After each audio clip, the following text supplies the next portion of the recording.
बिस्मिल्लाहिर्रहमानिर्रहीम। अस्सलाम वालेकुम नाज़रीन, आप यूट्यूब चैनल देख रहे हैं। मैं इमरान खान हूँ। नरेंद्र मोदी का पारा हाई होते होते पागलपन के दौरे पड़ गए हैं और ये सिचुएशन वाकई बहुत मुश्किल है। एक ऐसी हुकूमत के लिए तो बहुत मुश्किल होगी जिसने बहुत बड़ी इन्वेस्टमेंट की है, यानी इतनी बड़ी इन्वेस्टमेंट जो वो अपनी ज़ाती रियासतों पर नहीं कर रहा था। वो इन्वेस्टमेंट लेकर एक दूसरे मुल्क में जा रहा था, ये सोचते हुए कि इस मुल्क से वो कुछ नताइज हासिल करेगा। पाकिस्तान के ख़िलाफ़ एक बहुत बड़ी साजिश थी, लेकिन खित्ते में जो डेवलपमेंट हुई है गुज़िश्ता चंद दिनों में, उस डेवलपमेंट ने नरेंद्र मोदी को ऑलमोस्ट पागल कर दिया और वो पागलपन उनके मीडिया पे नज़र आ रहा है। यानी उनके मीडिया दिन रात रो रहा है। वो जो कुछ अफ़गानिस्तान में हुआ उसका ज़िम्मेदार पाकिस्तान को करार देना चाहता है। अगर वहाँ के लोग भाग गए, उन्होंने मुकाबला नहीं किया, तो उसका ज़िम्मेदार भी वो पाकिस्तान को करार देना चाहते हैं। हालांकि पाकिस्तान का उसमें लेना देना कुछ नहीं है।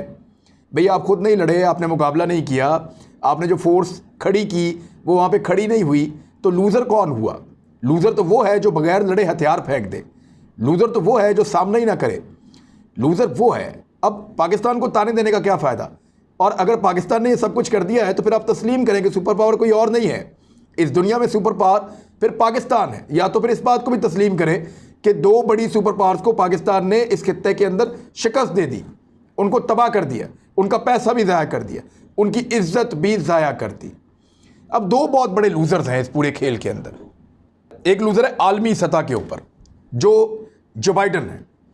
यानी जिस तरीके, जो बाइडन ना कहें आप, अमेरिका ही कहें, क्योंकि अमेरिका की ये पॉलिसी थी। जो बाइडन ने तो ये अपने खाते ले लिया ना सारा कुछ। यानी जो बाइडन ने वो बोझ जो किसी भी अमेरिकी सदर को उठाना पड़ता, कल अगर कोई और फैसला करता तो ये सब गालम गलोच उसके साथ हो रही होती। अगर इंसाफ करें तो जो बाइडन ने अमेरिका की गलतियों का बोझ अपने कंधों पर उठाया 80 साल की उम्र में, और वो बोझ उठा के उसने ये सारा अपने खाते डाल लिया, तो एक तो बड़ा लूज़र जो है वो अमेरिका है। दूसरा जो इसका सबसे बड़ा लूज़र है इस खित्ते में होने वाली तब्दीली का, वो है भारत। और भारतीय मीडिया का चीखो पुकार, उनके लोगों की बातें, उनकी आहज़ारी, पाकिस्तान के ऊपर उनके इल्ज़ामात, उनके एलिगेशंस, उनकी चुभन, उनकी तकलीफ़ ये बता रही है कि वाकई में वो लूज़र हैं। अब यही दो लोग हैं जो वज़ीर-ए-आज़म पाकिस्तान इमरान खान से रब्ता नहीं करते। यही वो दो लोग हैं जो सुलह की बात नहीं करते। यही वो दो लोग हैं जिनके ताने इमरान खान को दिए जाते हैं कि ना नरेंद्र मोदी इमरान खान से बात करता है। वैसे तो हमने भी कहा कि हम बात नहीं करेंगे जब तक कश्मीर के मामले के ऊपर भारत अपनी हठधर्मी नहीं छोड़ता, तब तक तो बिल्कुल नहीं करेंगे। और दूसरा, जो बाइडन का एक ताना दिया जाता है इमरान खान को कि वो टेलीफोन कॉल नहीं करता। वैसे जो बाइडन किसको फ़ोन कॉल करता था बार बार? उसने अपने खिताब में भी कहा कि मैं अशरफ गनी से बात करता था। क्या हालत हुई उसकी? तो ये कोई सनद नहीं है कि जिससे जो बाइडन बात करेगा उसकी बहुत बड़ी बात बन जाएगी या उसकी गुड्डी चढ़ जाएगी। तो इंडिया की और अमेरिका की तकलीफ़ समझ आती है, और इस तकलीफ़ में पाकिस्तान की तरफ उनका शिकवा वो भी समझ आता है, क्योंकि उनकी बहुत बड़ी इन्वेस्टमेंट डूबी है। लगभग $100 अरब तो उन्होंने लगा दिए थे एक फ़ौज बनाने पे, वो भी डूब गए। फिर इंडिया ने $3 अरब, बहुत अमीर मुल्क नहीं है इंडिया, बहुत पैसे नहीं उनके पास, यानी 400 प्रोजेक्ट इंडिया चला रहा था अफगानिस्तान में, उन पे काम कर रहा था। इतनी इन्वेस्टमेंट अपनी एक रियासत में करते तो बहुत कुछ बना लेते। तो $3 अरब वो लेकर गए अफगानिस्तान में, वहां जाके लगा दिया पैसा, ज़ाया कर दिया, मिला भी कुछ नहीं। और दोस्तों की जो साथी थे उनकी हुकूमत भी गई, और अब उनके पल्ले भी कुछ नहीं है, और अगली हुकूमत के साथ कोई बात बनती हुई नज़र भी नहीं आ रही। तो इसीलिए एक तज़ब्ज़ुब है, एक परेशानी है इंडिया के अल्फाज में। और वो कैसे झलक रही है, ज़रा आप 14 अगस्त पे जो एक पैगाम है नरेंद्र मोदी का, उस पैगाम को आप सुने। लेकिन उससे पहले, इंडिया की रियासत है उत्तर प्रदेश, उसका एक शहर है अलीगढ़। ये बड़ा मशहूर शहर है, अलीगढ़ यूनिवर्सिटी भी आपने नाम सुना होगा, और ये बहुत तारीखी नौइयत का शहर है। दुनिया भर में लोग इसको जानते हैं, और यहाँ के तालीमी इदारों से बड़े बड़े शानदार लोग निकले हैं। तो जो अलीगढ़ है उसका नाम तब्दील करके उत्तर प्रदेश का ये शहर है, हरिगढ़ जो रखने की एक पंचायत ने मंजूरी दी है। उनकी जो ज़िला पंचायत है उसने मंजूरी दी है कि इस शहर का नाम अलीगढ़ से तब्दील करके हरिगढ़ रख दिया जाए। अब इंडियन न्यूज़ चैनल है NDTV, उसके मुताबिक लोकल बॉडी के सरबराह ने बताया कि ये तजवीज़ पीर को मंजूर की गई है और मंगल को हुकूमत को भेज दी गई है। अगर यूपी हुकूमत, जो वहाँ पे हुकूमत है यूपी की, और वो आपको पता है यूपी हुकूमत किसकी है, वहाँ तो योगी साहब बैठे हुए हैं, तो उन्होंने अगर अलीगढ़ का नाम तब्दील करने के इस इक़दाम की मंजूरी दे दी तो ये भारतीय जनता पार्टी बीजेपी के ज़ेर इक़्तिदार इस रियासत में नाम बदले जाने वाली जगहों की तवील फहरस्त में एक नया इजाफा हो जाएगा। इससे पहले भी ये बहुत ज़्यादा नाम बदलते रहे हैं। जनवरी 2019 में कुंभ के मेले से चंद माह कबल इलाहाबाद का नाम जो है वो तब्दील कर दिया गया था। इलाहाबाद जो है वो पूरी दुनिया में अहले ज़ुबान की एक मकबूल जगह है। उसका नाम बदलकर प्रयागराज रख दिया गया था। अलीगढ़ ज़िला पंचायत के सरबराह विजय सिंह ने न्यूज़ एजेंसी ANI को बताया कि कल पीर को हमने ज़िला पंचायत बोर्ड की मीटिंग में कुछ तजावीज़ मंजूर की। पहली तजवीज़ अलीगढ़ का नाम तब्दील करके हरिगढ़ रखने की तजवीज़ थी। इसे मुतफ़िक़ा तौर पर मंजूर किया गया, वज़ीर आला को भिजवा दिया है, मंजूरी आने पर नाम तब्दील हो जाएगा। यानी इस लेवल की एक अदम तहफ़्फ़ुज़ का वहाँ शिकार किया जा रहा है अक़लियतों को। मुसलमान एक अक़लियत है, उनका नाम तक बर्दाश्त नहीं है। जो तारीख़ी मकामात हैं उनके नाम तक जो हैं वो बर्दाश्त नहीं है। ताजमहल का भी नाम बदल दें फिर, और जो वहाँ पे जितनी Experience the flavors of the world without leaving your home. Enjoy Mexican, Indian, Italian, Chinese इलाके हैं, जितने एरियाज़ हैं जो मुसलमानों ने वहाँ खिदमात दी हैं, तारीख़ी मकामात हैं, उनके नाम तक जो हैं वो बर्दाश्त नहीं है।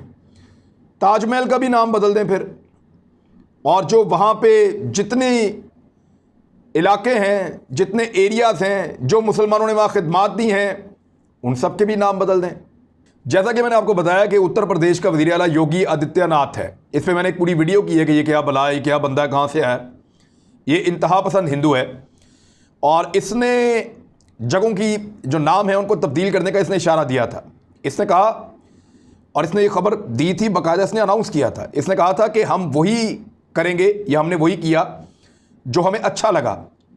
हमने मुग़ल सराय का नाम पंडित दीन दयाल उपाध्याय नगर ये रख दिया है, और इलाहाबाद का नाम प्रयागराज रख दिया है, और फैज़ाबाद का नाम अयोध्या रख दिया है। जहां ज़रूरत होगी वहां पे ज़रूरी इक़दाम किए जाएंगे और नाम बदल दिए जाएंगे। अब ये है वो पागलपन, और इसी पागलपन का मुज़ाहरा नरेंद्र मोदी ने 14 अगस्त को भी किया। ज़रा आप उनका जो स्टेटमेंट है वो आप सुन लें। नरेंद्र मोदी ने लिखा कि तकसीम के दर्द को कभी भुलाया नहीं जा सकता। बाज़ लोगों की अहमकाना मुनाफरत और तशद्दुद की वजह से हमारे लाखों बहन भाई बेघर हो गए और बहुत से लोगों को अपनी जान से हाथ धोना पड़ा। अपने लोगों की जद्दोजहद और कुर्बानियों की याद में 14 अगस्त को तकसीम की हौलनाक यादों के दिन के तौर पर मनाया जाएगा। मोदी ने एक और ट्वीट किया, भी इसका जवाब देते हैं आपको, कि तकसीम की हौलनाक यादों के दिन के तौर पर यह दिन मनाना हमें समाजी तकसीम और मुनाफरत के जहर को ख़त्म करने की ज़रूरत की याद दिलाता है। हमें ये इत्तेहाद के जज्बे, समाजी हम आंगी और इंसानों को बाइख्तियार बनाने के लिए हौसला अफजाई भी करता है। ये जी कहा नरेंद्र मोदी ने। 14 अगस्त को आप कह रहे हैं कि क्योंकि इंडिया 2 हिस्सों में तकसीम हो गया था इसलिए बहुत बड़ा दिन है, बहुत बुरा दिन है। तो 15 अगस्त को क्या हुआ था जनाब? कैसे तकसीम हुआ था बरसगीर? जो पाक और हिंद तकसीम हुई थी वो कैसे हुई थी? एक मुल्क बन गया पाकिस्तान, एक मुल्क बन गया इंडिया, 2 मुल्क बन गए। आप भी आज़ाद हो गए, हम भी आज़ाद हो गए। हम यहां पे आ गए, हमारा देश, आप वहां पे आज़ाद हो गए, आपका देश। अब हमारे देश की आज़ादी का वक्त थोड़ा सा अर्ली है, थोड़ा सा जल्दी हम आज़ाद हो गए, तो हमारी 14 अगस्त को आप कहें कि तकसीम का वक्त है, बड़ा दर्दनाक, तकलीफ दे, और ठीक 1 घंटे के बाद जब 15 अगस्त आ जाए तो आप जश्न मनाना शुरू कर दें कि ये आज़ादी का दिन है। ये कैसे हो सकता है? यानी ये दोगली पॉलिसी और पागलपन है। दुनिया के किसी आदमी को बिठा के आप पूछें कि 2 मुल्क एक साथ आज़ाद हुए हैं, दोनों अपनी अपनी आज़ादी का जश्न मनाते हैं, लेकिन उनमें से एक कहता है कि जिस वक्त ये आज़ाद हो रहा था उस वक्त डिवाइड हो रही थी, और जिस वक्त मैं आज़ाद हो रहा था उस वक्त आज़ादी हो रही थी। फिर अपने यौम आज़ादी पे भी फिर रो ना कि ये भी तकसीम का दिन था। तो ये तो चंद घंटों का फ़र्क है, बल्कि एक साथ ही तकरीबन आज़ादी हुई है दोनों की। अब ये तारीख के अंदर मुझे ज़्यादा जाना पड़ेगा, उसको छोड़ें आप, लेकिन नरेंद्र मोदी को बताते हैं कि तकलीफ और दुख क्या होता है जब कोई अपनों को मारता है। डॉन अखबार ने बड़ा तगड़ा जवाब दिया है नरेंद्र मोदी को। मैं वहीं से उसको लेकर मैं आपको जवाब दे रहा हूं कि यह बात वो शख्स कर रहा है जो 2002 में गुजरात का वजीर आला था, तो उसकी सरपरस्ती में 2000 से ज़्यादा मुसलमानों का कत्लेआम किया गया था। यह नरेंद्र मोदी को जवाब है। यहां यह बात भी काबिल नोट है, जब मोदी भारत के वजीर आज़म बने, पूरे हिंदुस्तान में खौफ की फिजा तब से लेकर अब तक कायम है। अकलियती बरादरी, खासतौर पर मुसलमान, RSS और मोदी के रवैये से खौफजदा हैं। सैकड़ों मुसलमानों को गाय ज़िबा करने पर शहीद कर दिया गया है। भारतीय मकबूजा कश्मीर में सूरत हाल रोज़ बरोज़ बदतरीन होती चली जा रही है। मकबूजा कश्मीर का बता रहे हैं। मोदी का बयान ऐसे वक्त में गैर ज़रूरी इश्तियाल अंगेज़ी के मुतरादिफ है जब अफगानिस्तान में हंगामा आराई के पेश नज़र इलाकाई सूरत हाल इंतहाई उतार चढ़ाव का शिकार है। अब मैं आपको एक फैक्ट देता हूं, आप उसको जाकर कहीं से भी वेरीफाई कर लें। अफगानिस्तान में जिस पे बहुत ज़्यादा उंगली और तकिया हम कर रहे हैं कि वहाँ पे सूरत हाल बहुत ख़राब है, वहाँ मुहर्रमुल हराम के जुलूसों पर कहीं पे कोई पाबंदी नहीं है। मातमी जुलूसों पर कहीं पर कोई पाबंदी नहीं है। हमारे जो अहले तशी भाई हैं वो वहाँ जो मजहबी मामलात हैं उनको बड़ी आज़ादी के साथ कर रहे हैं, लेकिन कश्मीर में पाबंदी है। मकबूजा कश्मीर में वही पाबंदी है जिसको वाकई पाबंदी कहते हैं। इंसानी हकूक़ की खिलाफ वर्जी मकबूजा कश्मीर में हो रही है, और इसके ऊपर वो जिन बंदरों के हाथ में माचिस होती है ना, खूनी लिबरल्स, इस पर कोई बात नहीं करेगा। एक छोटा सा इंसिडेंट हो गया ना अफगानिस्तान में शिया सुन्नी को लेकर, आग लगा देंगे पूरी दुनिया में। ये नहीं बताएंगे कि आज कश्मीर में कितने लोग जख्मी हुए हैं, ये नहीं बताएंगे कि वहां पे आज कितने लोग जो हैं उनको रोका गया है, कैसा ज़बरदस्त कर्फ्यू लगाया गया है, लोगों को हक नहीं दिया गया कि वो अपनी मजहबी जो मामलात हैं उनको आज़ादी के साथ अदा कर सकें। इस पे बात नहीं करेंगे, इस पे उनको पता नहीं तकलीफ होती है बात करते हो, लेकिन मैं तो बात करूंगा, मेरी ड्यूटी है, मैं कर रहा हूं कि आज यहां पाबंदी है और जहां सारी दुनिया की नजरें वहां पाबंदी नहीं है। तो जरा क्लियर कर दें इन चीज़ों को। और नरेंद्र मोदी का पागलपन जो है वो आपके सामने काफ़ी खुल के आ गया है। एक चीज़ और है, वो जो लोग ताने दे रहे थे इमरान खान को कोई रब्ता नहीं करता, नरेंद्र मोदी और वैसे अगर जो बाइडन ना ही रब्ता करें तो बहुत अच्छा है, क्योंकि अमेरिका ने अब कोशिश करनी है पाकिस्तान पर पाबंदियां लगाने की, और ये होगा अगर आप फैटफ के 35 पॉइंट पूरे करके दुनिया में दूसरे नंबर की कारकर्दगी दिखा के, यानी बरतानिया और इटली के बाद पाकिस्तान दुनिया में दूसरा मुल्क है जिसने शानदार कारकर्दगी की है। अगर आप फिर भी फैटफ की ग्रे लिस्ट में रहते हैं और अमेरिका, ऑस्ट्रेलिया, इंडिया सारे आपसे कम काम करके भी वाइट लिस्ट में रहते हैं, तो फिर आप पर पाबंदियां लग जाना कोई अजीब बात नहीं होगी। इसमें आपको परेशान या हैरान नहीं होना चाहिए। तो जो बाइडन तो फ़ोन ना ही करे तो अच्छा है। और जहाँ तक बात है नरेंद्र मोदी की, तो उससे तो हम खुद भी बात नहीं कर रहे फ़िलहाल। और उन्होंने खुद रब्ता किया था पाकिस्तान से कि बैकडोर चैनल राब्ते खोलते हैं, लेकिन पाकिस्तान का मुतालबा वही है कि ठीक है, कश्मीर में आप रिलीफ दें, मामलात को ठीक करें, हम आपके साथ चलने के लिए तैयार हैं। लेकिन उसी इमरान खान को अब जो लोग तनकीद करते थे कि कोई रब्ता नहीं करता, कोई बात नहीं करता, जब आलमी रहनुमा उसको फ़ोन कर रहे हैं, वही लोग कह रहे हैं कि इस पर खुश होने वाली कौन सी बात है। यानी ये तो जीने ही नहीं देते। उससे कोई फ़ोन ना करे, दो लोग अगर दुनिया में फ़ोन ना करें तो दिन रात ताने, और जब लोग फ़ोनों का तांता बंध जाए तो फिर भी ताने। ये कौन सी बड़ी बात है। यूरोप के जो मुख्तलिफ रहनुमा हैं वो लगातार राब्ते कर रहे हैं।